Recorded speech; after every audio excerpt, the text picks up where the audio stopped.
Ladies and gentlemen, welcome to another episode of League Chat with the Stat. Thank you for joining me again on another special episode this week, covering all things round 17.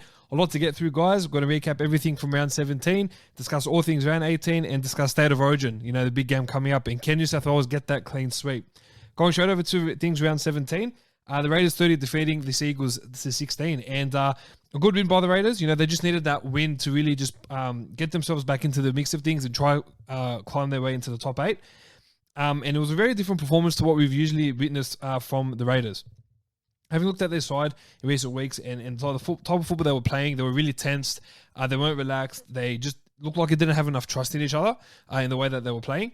But it was really good to see them rebound against the Seagulls side that obviously they were missing Tom Jabojevic, Jake Jabojevic, and Daly Cherry Evans, but they were still very, very bad. They were pathetic, especially at home. Given that there are no crowds, they are still playing at 4 Pines Park. And considering they are still playing at their home ground, there just wasn't any feel about them trying to defend their own turf in their fortress. With the Raiders, I've got to give credit here to Ricky Stewart. You got to just give credit where credit is due here, because Ricky Stewart knew that after the loss against the Titans, he really needed to go back to basics. He knew that he was part of the issue at the club, him and the coaching staff. With him addressing all that, and addressing that, the football department are also part of the issue as well as the players, he knew that he needed to change some things up. And look, he changed some things up in their training sessions. He did a lot of things differently to how he was doing prior. And just having a little bit of a change can really spark something and it could rejuvenate something there for the Raiders. But look, with the Seagulls, again, they weren't that good. But they've blown their top 4 hopes with that loss. Yes, again, they were missing the Jabojevic boys and Cherry Evans. But it's still...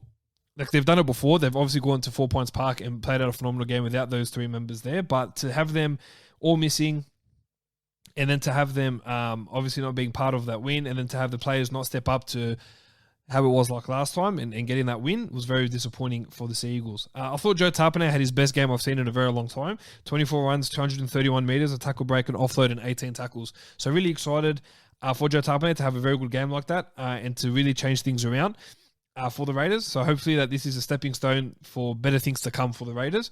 For the Seagulls, it's not a massive concern for them because they do have players missing, but when those players come back, they'll obviously fill out that void there. The Rabbitohs 46 defeated the Cowboys 18, and it was rampant attack from the Rabbitohs from the early stages of that game. Just absolutely phenomenal attack. They played so well. I thought the way that Cody Walker and Adam Reynolds really combined together, they played superb. Cody Walker, again, only improving game by game, getting better and better. Really unlucky to miss out on that origin spot taken by Jack White and Mitch Moses. I thought Adam Reynolds was fantastic. His kicking game and the way he just controls that side is phenomenal. Still blows my mind, the fact that they've decided to let him go, which is very disappointing. But as I said, they just ran rampant and they demoralised a Cowboy side who put in another very, very bad performance. Given that they were missing a few players of origin, they were missing Hamilton Tabuai-Fidow, Valentine Holmes, and Colin Hess. And I believe Colin Hess did play, but they were still missing a couple of players there. Had a few players out due to injury, but still not good enough to concede another 40 points. It was just the week before they conceded 38 points to nil against the Knights at the same venue to then go and get another 40 put on them. Very, very disappointing from the Cowboys. They have sunk to a new low, and they really need to find a way to get out of this little slump that they're in. It's kind of like we're seeing performances from how they were in the first month of football, which is very disappointing. But look, if they've been in this position before, but they do know what they need to do to turn that around. Keon Koloamatangi, 16 runs, 181 metres, a tackle break, 24 tackles. A very good performance from Keon Koloamatangi, just proving why he's deserving to be in the starting side and really proving to Wayne Bennett and all the coaching staff just the impact that he can have, and leaving someone like Jaden Saw usually out of the team, and even Jacob Host is a very big call from them, but Keon is proving himself well and is repaying the faith that Wayne Bennett has showed in him. The Roosters 22 defeated the Bulldogs 16. Not the best performance from either side, I'll be quite honest with you. Roosters were getting through the Dogs' defense very easy at times, but that's just all about taking the opportunities when they come. And look, because of taking those chances when they really did, especially the 2 tries in the first half, the one to Billy Smith and then the one to Joey Manu, that really showed just how weak the Bulldogs' defense was. Now, the Bulldogs did play better than last week. Obviously, it was no 66-0 loss. However, it's still not good enough in defense. It's still very, very poor. And the 2 tries that they conceded, as I said, were just so frustrating and so easy. The one to Billy Smith, where it was a 3-on-1 gap on that left-hand side. And then for Joey Manu to go to the right-hand side and for the Bulldogs to shift with the defense and then not being able to do anything about it and just watching this guy fall and slip into tackles was very, very hard to watch. And it was very hard to witness. And we deserved that loss. It was obviously better than last week, having put on some points on the board, but still really not good enough with that performance, because now it's coming to a point where we just need to win. We can't be putting in good performances and losing because they're not considered great performances. But JWH, 21 runs, 221 meters, a tackle break, 40 tackles. Big effort from JWH. Again, really proving, his experience is really proving that, very formidable to the squad and is proving to be a quality asset to that side. The older he gets and the more experience he has in leading these young kids around the park. In the last game around 17, the Sharks 20 defeated the Warriors 12. It was a good win from the Sharks. Obviously, very disappointed to how they played against the Broncos, but good for them to turn that around and get that win against the Warriors. Now, with the Warriors, I just think that they will always be their own worst enemy. When I look at that side and I look at the potential it has, they just kill themselves with their errors. They don't do themselves a favor with a lot of the errors that they make, and they're very basic errors, like such as knock-ons or just little things in defense, or very easy missed tackles. And it's very hard to watch because we know how capable the Warriors are of actually getting that job done. And so when you look at a side like the Warriors, you can definitely see the ups and downs in the side that they have. But when they're on, and when they're not, they are not. Like when you see a side like the Warriors that you can usually complete at 95% completion or 93% completion and have those really outstanding games, but they just can't seem to do that week in, week out and be able to put on those very big, consistent performances. Now, the one thing I want to talk about from this game wasn't even from the game itself. It was actually the try celebration that Brendan Hamlin-Uele did. Maybe the best I've ever seen. That was so good.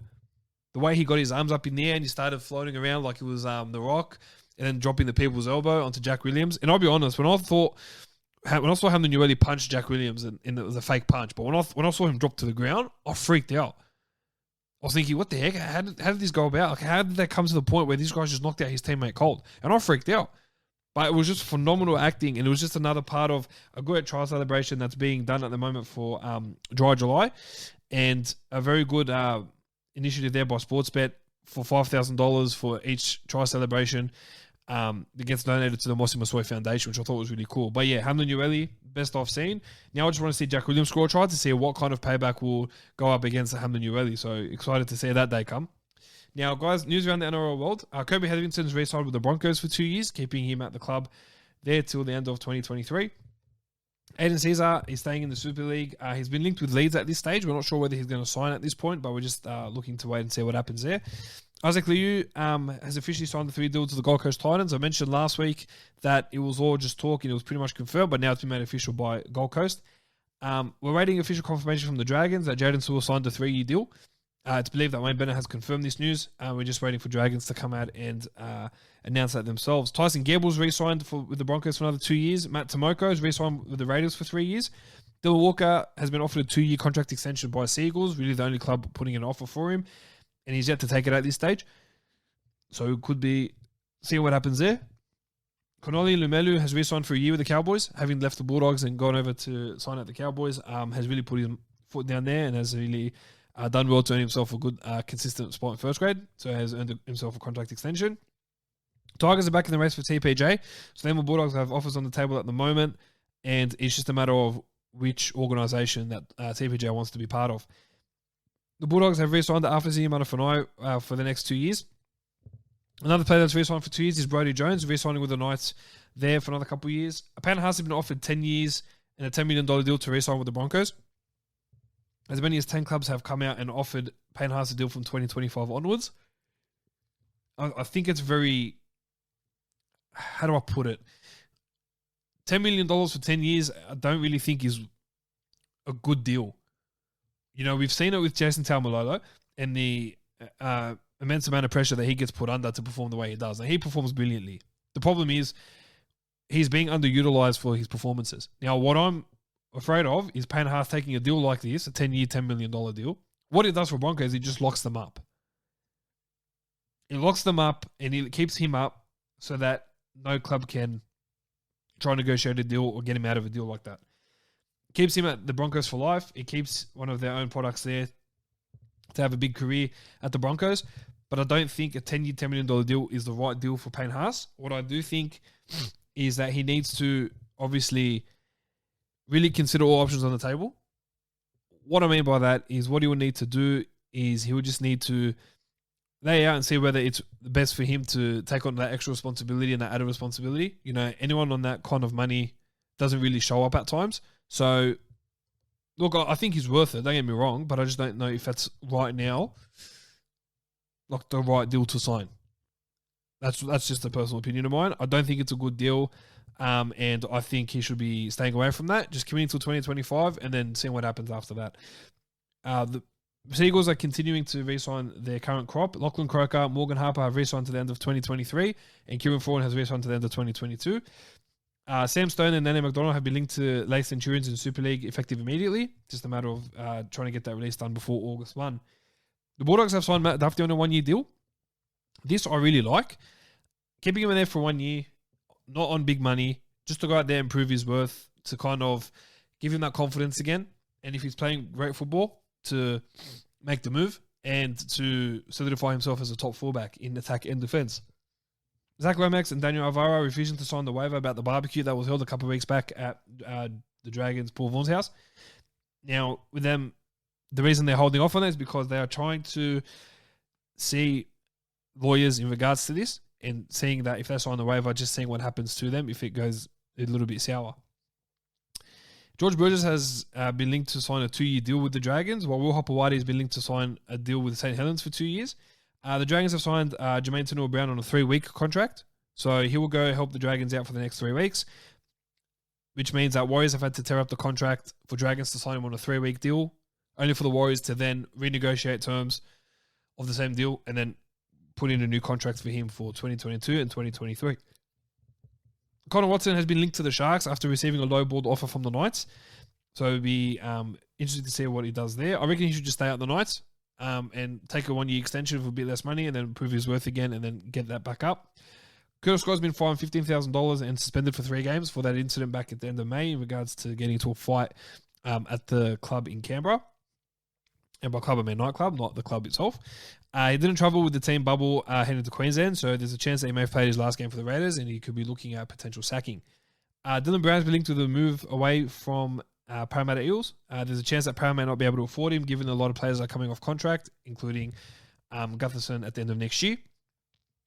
So their priority would be looking to re-sign Gutho and a few others, and that could leave Dylan Brown out of the blue altogether.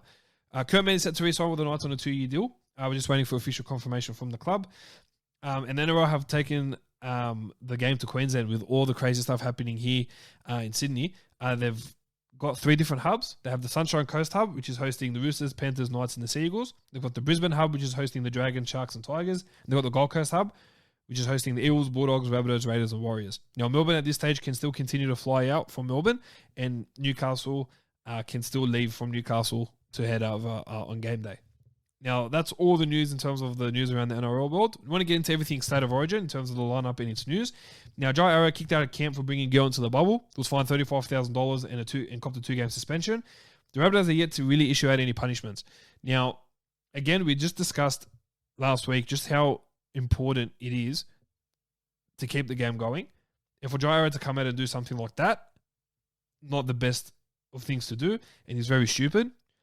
And from what I've heard in terms of all reports, I've heard that there was up to about 9 players involved. They were actually at a strip club and then they brought some girls back to the room.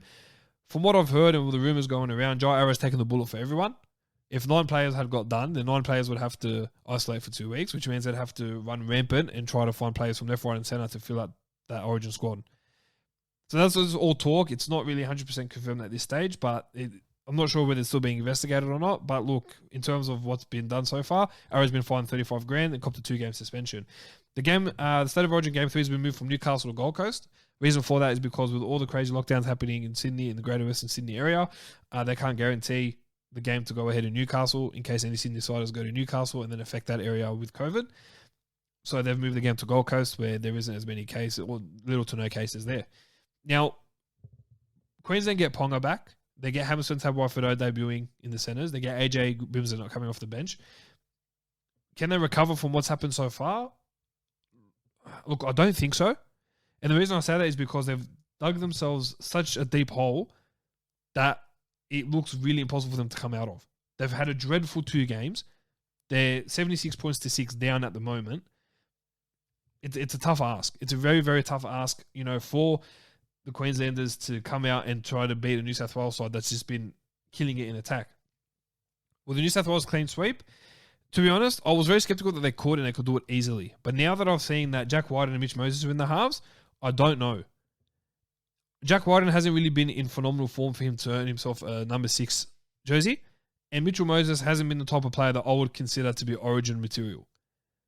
I've been very critical of Moses in recent times because he's the type of player that will only step up to the mediocre teams but can't really do anything against the big teams. We've seen that in how he's been performing for the Parramatta Eels. And I don't think he can handle the pressure. And there is pressure there to clean sweep. So, look, I've gone the Blues by 12. I've still gone the Blues to win comfortably and take that sweep, is my tip. But Queensland would be playing a better game with Pong out the back. But I think as long as they get early ball to Trbojevic and Latrell, it should just demoralise the Queenslanders. So looking forward to this game. I'm hoping we get a clean sweep for the first time in about 20-odd years, 20-plus years. Will be really good. But again, just with those halves, I'm very sceptical of whether that's going to happen or not. Now moving over to round 18's ins, outs, and whereabouts. The Titans are coming up against the Parramatta Eels. Titans are 1-17. For the Eels, Reid Marnie comes back into the side, replacing Joey Lussick. In this game, I have gone the Titans to take this one out as a bit of a shock, especially having the home crowd advantage and a lot of the fans being there.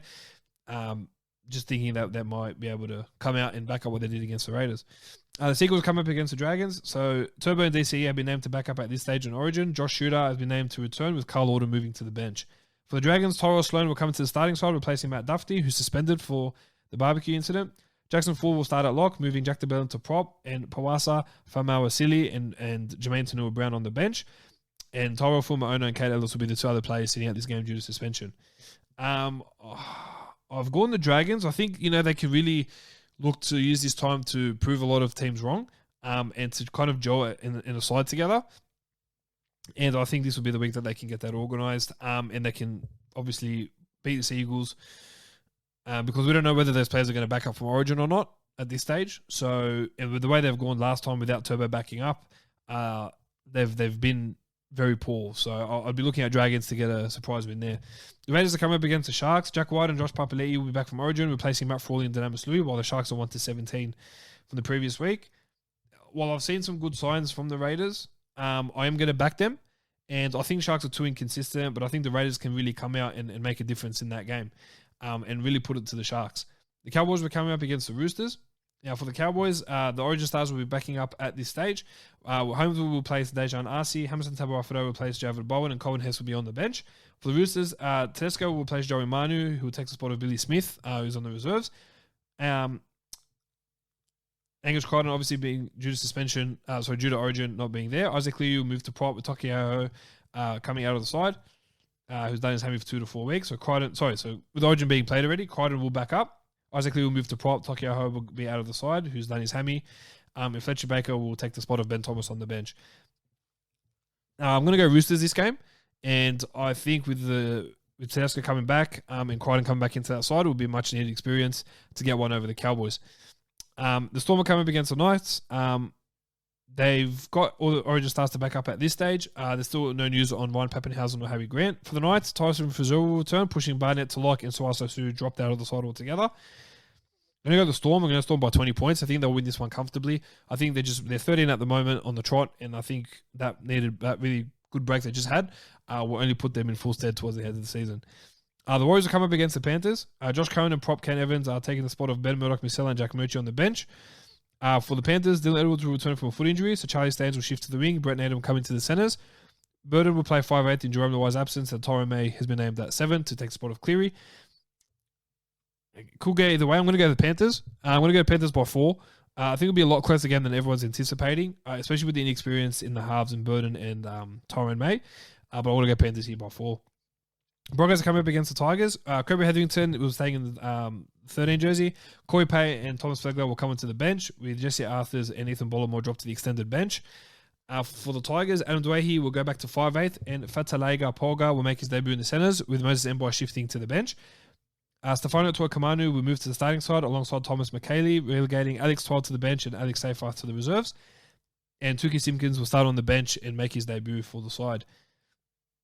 I think with the way Brisbane played against the Sharks, instills a bit of confidence from that performance. I want to go the Broncos again. Then we'll go the Broncos by 8 points, hoping that they will look to beat out a side that were under a lot of pressure at the moment. I think they can get the job done there. In the last game of the round, the Rabbitohs are coming up against the Bulldogs. For the Rabbitohs, the Origin players will back up at this stage. For the Dogs, Afasi Manafai will return from a one-game suspension and take the spot of Ofahiki Ogden. And Josh Jackson will swap places with Manofa Tony, who started in the second row with a late switch with Joe Simpson last round. So they'll do a bit of a switcheroo there. I think the Bulldogs are due for a win and will win by 6 points. I just think that it's about time that we do get a win, and it can be done against the Rabbitoh side, who will get a lot of players back for Origin, but don't think we'll be at 100% fitness. Guys, thanks so much for joining me on another episode of League Chat with the Stat. Just tune in to YouTube and subscribe to our channel for more videos and podcasts like these. You can tune into Facebook and Instagram, like the page, share it around, get it out there. We're trying to build a big community through these podcasts. And guys, enjoy Origin. It's hope for that clean sweep up the mighty Blues, and we're looking. Hopefully, we come back this time next week with a very happy smile from my face and a very decent performance from the Blues. So, guys, enjoy your week, enjoy the footy coming up, enjoy Origin, enjoy, and we will speak to you guys soon. Thanks very much, guys. Take care.